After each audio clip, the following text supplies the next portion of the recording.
uma honra, primeiramente, né, poder falar daquilo que Deus fez na minha vida. Porque foi por Ele mesmo. E é um privilégio poder estar aqui hoje.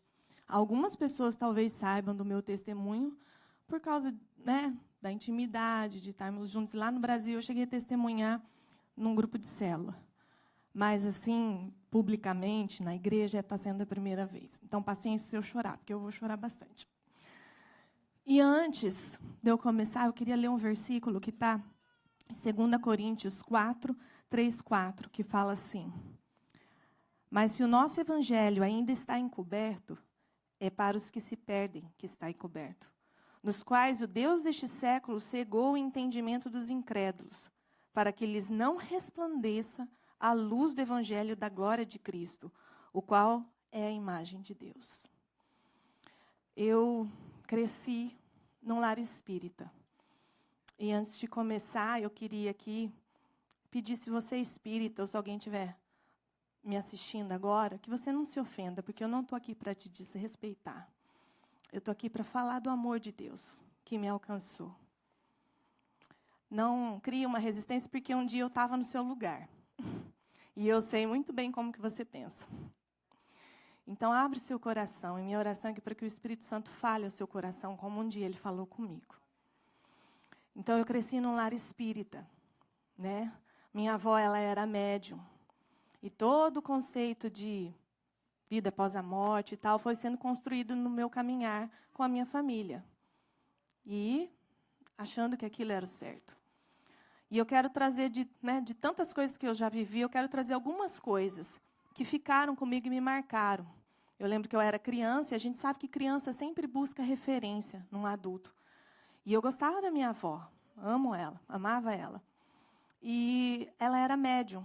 E um dia, naquela coisa, né, do espiritismo, eu cheguei para ela e falei: ai, vó, quando eu crescer, eu quero ser médium. E eu nunca esqueço do que a minha avó falou. Talvez alguns parentes meus estão ouvindo isso e eles não sabem. Ela falou assim para mim: não pede isso. Ela falou: não pede isso. E ela fez uma cara que eu assustei. Eu falei: ué, mas não é bom? Não é bom? Aí ela falou assim: não pede isso. E aquilo ficou na minha cabeça. Como assim? Algo que a gente está vivendo, que a gente está crescendo, e ela que é médium, foi chamada para aquilo, está falando para mim que não é bom. E aquilo ficou no meu coração. E eu não tinha paz. Quantas madrugadas, eu criança, adolescente, acordava de noite, pensando, como que era esse negócio de morrer, reencarnar, morrer, reencarnar? Eu não entendia, aquilo gerava uma angústia tão grande no meu coração, que eu acordava e eu ficava morrendo de medo. E ninguém podia me explicar isso, por mais que eles falavam: não, vai ser bom, vai ser bom. Eu não tinha paz. Na minha adolescência, eu conheci uma amiga minha, num cursinho. Ela era cristã, protestante. Foi a primeira vez que eu fui numa igreja evangélica. Provavelmente, entre datas eu sou ruim, mas entre 16 e 17 anos. Eu fui naquela igreja. Eu não lembro de nada. Sabe do que eu lembro? Do louvor. Eu saí de lá cantando aquela música. Celebrarei a Ti, ó Deus, com o meu viver. Cantarei e contarei as Tuas obras. Foi só isso. Mas aquela canção, eu fiquei: nossa, que música linda. E eu nunca mais esqueci. Mas eu acredito que foi um dos primeiros toques do Senhor na minha vida. E aí o tempo foi passando, entrei na faculdade. E na faculdade tinha uma menina, que ela era, como o Jeff falou, crente de verdade. E algo me incomodava nela. Eu não ia com a cara dela. Ela talvez está me escutando, eu mandei uma mensagem para ela. Algo me incomodava, mas era o quê? Era a luz de Cristo nela. Aquilo me incomodava. E o tempo foi passando, né? Ela lá na dela, eu na minha. No último ano da faculdade, no estágio, onde tinha os sorteios, com quem você vai estar de parceiro, adivinha quem ganhou comigo? Ela. E ali eu fui conhecendo a Karine. Fui observando. Ela sabia que eu era espírita, né? E aí a gente foi ali Fui conhecendo, falei, não é tão ruim assim, não. Né? Fui conhecendo ela. Agora, olha o que é o testemunho de um cristão. Né? O testemunho da vida de um cristão na vida de quem está de fora. No dia da minha formatura, ela chegou para mim e falou assim, cadê seus pais? Eu nunca esqueço, viu, Karine? Ela falou assim, cadê seus pais? Eu falei, estão ali. Eu quero conhecer eles. Eu falei, tá bom. Chamei meus pais, falei, meu Deus, o que ela vai falar? Aí ela chegou e falou assim, oi, seu Carlos, dona Neuza, eu queria dizer para vocês que foi tão bom conhecer a Carla agora. Eu tive mais intimidade com ela no final do ano. Como foi bênção. Quanto ela me ajudou, porque, assim, eu cantava, parentes, eu cantava na noite, em banda, então, assim, ela achava que eu não estudava, que eu não sabia muitas coisas. E aí chegou uma hora que eu ajudei ela em várias coisas, né? E ela foi falando, nossa, que bênção, que filha abençoada que vocês têm, inteligente. Foi uma bênção estar esse tempo com ela. E ela ia falando e aquilo ia me constrangendo. Tipo assim, meu Deus, olha só o que eu estava pensando da menina, ela está fazendo tudo ao contrário, falando que eu sou legal. E aí, aquilo me marcou. Foi mais uma marca de Deus na minha vida. E aí o tempo foi passando e o Jeff, então, se converte. Quando o Jeff se converteu, tudo na nossa vida mudou. Mas eu ainda tinha aquela certeza. Não, beleza, o Jeff se converteu, ele é um novo homem. Eu vou na igreja, mas eu ainda continuo crendo naquilo que eu cresci. Não, ninguém vai fazer a minha cabeça. E eu ia para a igreja, e ia lá, nada acontecia. Continuava muito feliz, porque realmente o Jeff mudou. E aí eu, vou continuar vindo. Até que um amigo nosso, que também era um recém-convertido, ele estava na banda, ele começou a usar estratégias de Deus para se aproximar de mim. Um dia eu estava na rede, na sede da banda, que era em outra cidade, e aí ele chegou para mim e falou assim, e aí, Carla, beleza? Beleza. Ele falou assim, e aí, o que você está achando do Jeff? Não, mudou. É. E o que você assim, entende de Deus? Eu fui falando que eu entendia. Não, eu sou espírita e tal. Aí ele falou assim, mas você sabia que a Bíblia fala sobre o espiritismo? Eu, fala? Fala. Aí eu, não, sabia não. Aí ele falou assim, aí eu falei para ele, então me mostra. Aí ele, muito sábio, né, recém-convertido, peraí, eu vou conversar com a minha noiva, que ela tem mais tempo de convertida, e aí a gente pode marcar um dia para conversar, tá bom? Eu, tá bom. Aí ele foi, conversou com a noiva dele, passou uma semana. A Elke, que foi minha discipuladora, né? Ela chegou, eu lembro dela chegando com uma lista de versículos, falando, né? Tratando aquilo, aí nós sentamos e ela começou, pá. Ela foi falando tudo aquilo. Aquilo foi gerando um incômodo no meu coração. Eu falei, não, peraí. Como assim? Aí ela foi mostrando, né? Ao homem é permitido viver uma vez só, vindo depois disso o juízo, e foi vindo aqueles versículos e tal, e eu assim... Aí eu comecei a ficar confusa.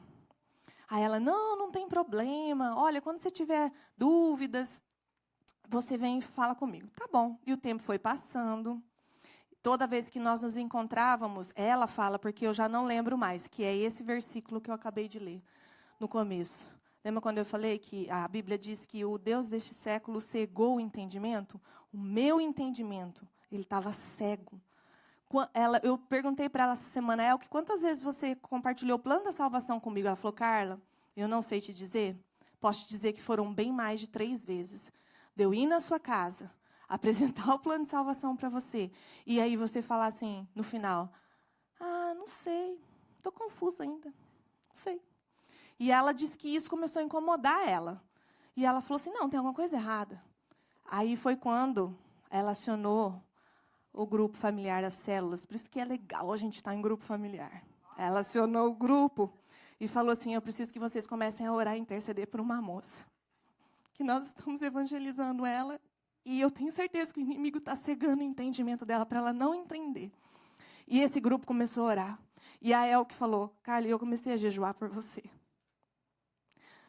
E aí, é isso que eu falo, irmãos. Quem está evangelizando e quem está semeando na vida de uma pessoa, não desista. Uma hora essa semente vai germinar. E aí ela disse que começou a ver uma pequena diferença em mim, porque daí nos próximos encontros eu me mostrava mais interessada, mais com dúvidas. E ela continuou orando, até que um dia, por providência divina, eu fiquei muito doente. Começou a sair no meu corpo feridas, são furúnculos, sabe? Só que em mim era pior do que todo mundo. Se às vezes a pessoa tinha 1 ou 2, assim, o meu eram feridas grandes, mais ou menos assim, do tamanho de uma moeda de 25 centavos, vamos dizer, enormes. E eu lembro que nesse dia eu tinha 11, eu não tinha 1, eu tinha 11. Toda essa região assim da perna, aqui atrás, e eu estava na banda. E eu entrei no ônibus aquele dia, assim, triste, porque não tinha mais antibiótico para eu tomar. Eu não sabia mais o que fazer. E aquele negócio não sarava. E doía demais. Aquilo lá doía. O Reinaldo, que é esse amigo da banda, marido da Elke hoje, ele me viu. Aí ele chegou e falou assim, Carla, você está bem? Eu falei, não estou bem. E comecei a falar para ele. Aí ele pegou e falou assim, você crê que Jesus pode te curar? Eu falei, pode? Ele falou, pode. Eu falei, não, então como é que faz? Porque eu não aguento mais. Aí ele falou assim, não, peraí. Nós vamos chegar numa cidade ali, e aí eu vou orar com você, vou conversar com o Jeff. Chegamos numa cidade, frio, perto de Curitiba, eu não lembro o nome da cidade. Aí eu conversei com o Jeff, eu vou ali orar com o Reinaldo e tal. O Jeff falou, não, beleza. Aí o Reinaldo chegou e falou assim, Carla, antes da gente orar, eu gostaria que você fizesse uma oração mesmo de confissão. Eu vou te direcionar nisso. Negando tudo que você crê, negando tudo que você acredita. E aí você vai repetir comigo. Você quer aceitar Jesus como Senhor e Salvador da sua vida? Aí eu falei, eu quero. E aí ele começou a orar. E eu comecei a repetir a oração dele. E ali naquele quarto, frio, porque estava frio. E ele começou a orar e eu fui repetindo com ele. Quando eu falei, Carla, aceito o Senhor Jesus como Senhor e Salvador da minha vida, eu vi que ele começou a chorar e eu não entendi nada. Eu falei, por que esse menino está chorando? E, de repente, eu comecei a sentir um calor, porque daí ele começou a orar. Aí ele começou a orar, intercedendo pela minha vida. Deus, está aqui a tua filha. Hoje a Carla nasceu de novo. Hoje a Carla está aqui. E, Pai, para que se manifeste a tua glória, para que ela saiba que o Senhor é Deus, o Senhor vem e cure ela dessa doença. Eu não sei como o Senhor vai fazer, mas eu creio que o Senhor é poderoso para fazer. O Senhor pode curar agora, mas o Senhor também pode curar aos poucos. Mas o mais importante é que ela é filha do Senhor. E aí nós terminamos essa oração. Porque os furúnculos eram tudo aqui nessa região. Aí eu falei, está aqui ainda. Ele falou, calma, porque Jesus vai fazer a obra. Eu amei. Aí chegou a noite, aquela coisa de banda, né? E troca de roupa para uma música, troca de roupa para outra. E na hora de passar, assim, às vezes passava a calça, machucava demais, né? E naquela correria, porque, né? Uma hora eu peguei e sentei, assim, do lado do palco. Ele estava do lado, assim, que já era a próxima música para eu entrar. Na hora que eu sentei, eu vi que eu sentei e, tipo assim, eu não senti dor, não senti nada. Eu comecei a colocar a mão. Aí eu falei assim, Reinaldo. Eu falei, você não vai acreditar. Ele falou, o quê? Eu falei assim, não está doendo mais. Não está doendo mais. Eu estou sentindo aqui os caroços, mas não está doendo mais. Aí ele falou assim, glória a Deus. Glória a Deus, a Jesus. Eu sabia que Ele ia te curar. E aí, então, começou o meu processo. A Elke veio. Eu fui para a igreja. Ela começou a me discipular. E o Senhor foi falando ao meu coração. A minha libertação, vamos dizer assim, foi na palavra. Cada encontro de discipulado, cada encontro de grupo familiar, cada culto, o Senhor ia falando e aquelas falsas doutrinas no meu coração iam se desfazendo. E o meu entendimento ia abrindo, e eu ia descobrindo quem era Jesus na minha vida, quem é Deus na minha vida. E aí o Senhor foi trabalhando, e se hoje eu estou aqui, é por causa dEle. Deus trabalhou tantas outras coisas que eu não teria tempo de estar falando aqui. Mas eu quero deixar com vocês essas coisas que para mim foram, assim, importantes. O louvor. o testemunho cristão de cada pessoa que passou na minha vida. A ousadia do meu amigo de chegar, a evangelização de chegar e falar. E a oração, intercessão e jejum de um povo que nem eu conhecia. Mas que o Senhor levantou por graça e misericórdia. Para que me amasse independentemente do que eu fosse. E que isso possa mesmo gerar nos nossos corações esse amor pelo Senhor. E eu quero encerrar convidando meu amigo Adeus, que eu fiz uma canção e fala um pouco de todo esse meu processo, sabe? Mas eu não conseguia terminar a música. Aí, esse rapaz ungido do Senhor me ajudou a terminar. E essa canção, ela é baseada na minha vida, mas eu quero ler um último versículo, que foi o que o pastor pregou semana passada, que está em Mateus 13, 45, que fala: o reino dos céus é também semelhante um que negocia e procura boas pérolas. Tendo achado uma pérola de grande valor, vende tudo o que possui e a compra. Eu encontrei a pérola de grande valor. E o Senhor, você pode colocar aqui, nem? A minha voz? E o Senhor fez a obra na minha vida. E a minha oração é que enquanto a gente estiver cantando, essa pérola de grande valor venha encontrar lugar no seu coração. Porque não há outro caminho como o de Jesus. E aquela falta de paz que eu não sentia, passou a existir a partir do momento que eu conheci Jesus. Eu lembro numa conversa com o meu amigo, e eu falei daquela falta de paz, ele falou assim: Carla, no céu, ele leu o Apocalipse para mim, vai ser alegria, não vai haver choro, não vai haver tristeza, não vai haver preocupação, Deus não vai deixar você se sentir assim. Foi como se ele tirasse com a mão, assim, ó, acabou. Então a paz veio sobre o meu coração, e que essa paz possa inundar o seu coração também. Eu coloquei a letra aí, para a gente poder cantar.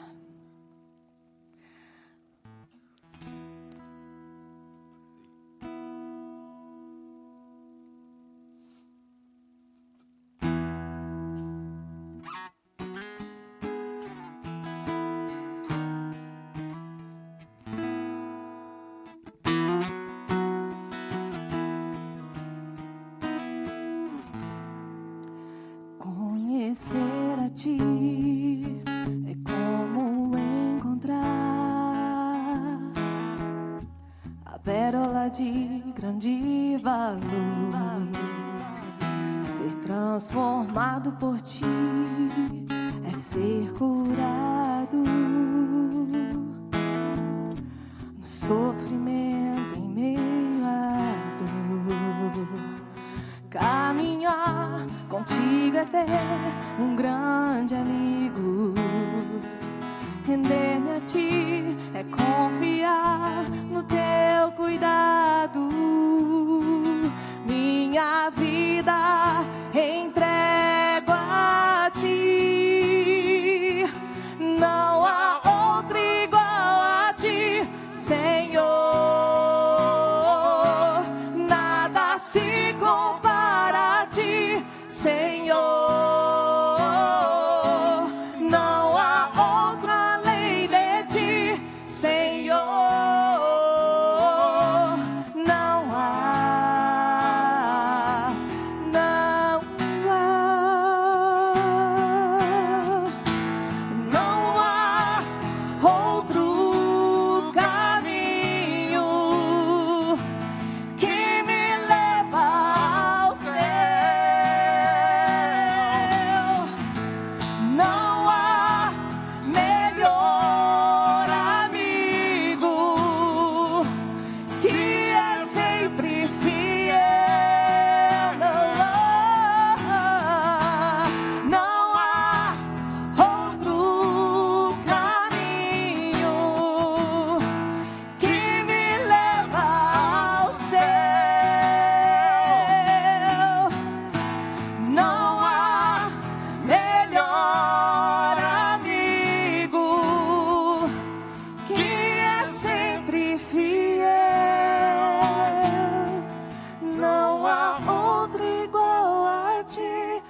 Senhor, nada se compara a ti, Senhor. Não há outra além de ti, Senhor. Não há,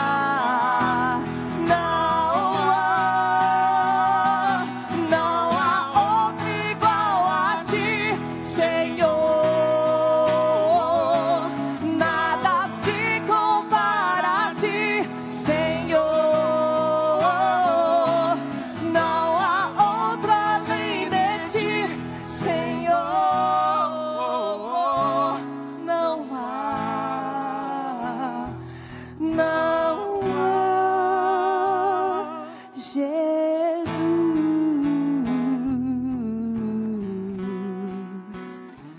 Só Ele. Toda a honra, toda a glória.